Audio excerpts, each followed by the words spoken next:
Décidée depuis juin 2015, l'autonomie des pôles semble pourtant avoir du mal à se mettre en place au sein de l'Université des Antilles. La fraction martiniquaise s'estime lésée.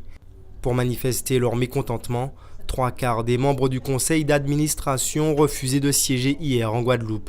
Malheureusement, il n'y a pas de dialogue. Nous ne sommes pas au courant lorsque nous faisons des remarques, même lorsque ça traite par exemple l'affaire Sérigna, on demande qu'est-ce qui se passe alors que c'est au mois de février que certains pourraient revenir. Où en est-on? Nous n'avons pas de réponse.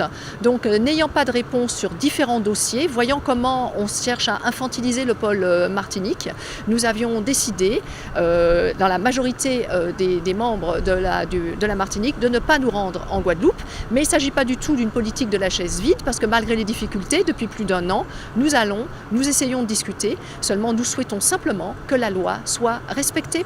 Un malaise qui n'est pas nouveau et la situation régresse. Nouvelle directive de la présidence de l'UA, un contrôle plus strict des dépenses effectué par le campus de Shellcher, une mesure qui compliquera le fonctionnement de l'établissement. Le président m'a donc transmis un courriel avec un arrêté qui abrogeait la totalité de mes délégations de signature et qui ensuite a été remplacé une petite heure après par un arrêté qui incluait une délégation de signature en matière financière avec un plafond de 5 000 €. Ce qui veut dire que je ne peux engager une dépense pour le pôle Martinique au-delà de 5 000 €. Et donc, vous savez, avec un budget de plus d'1 million d'euros, ça veut dire effectivement que dès qu'il faudra que je paye une facture, qu'il faut demander la permission à la Guadeloupe. Cette décision de Stas Janqui, président de l'Université des Antilles, pose problème.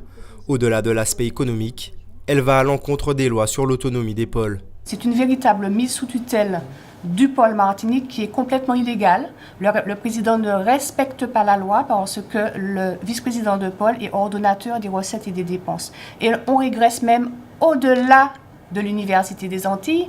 Les vice-présidents de pôle ont toujours, à ma connaissance, pu exécuter leur budget à hauteur des fonds qui leur étaient attribués.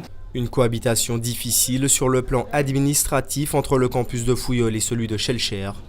Nous avons tenté de joindre le secrétariat du président de l'Université des Antilles, sans succès.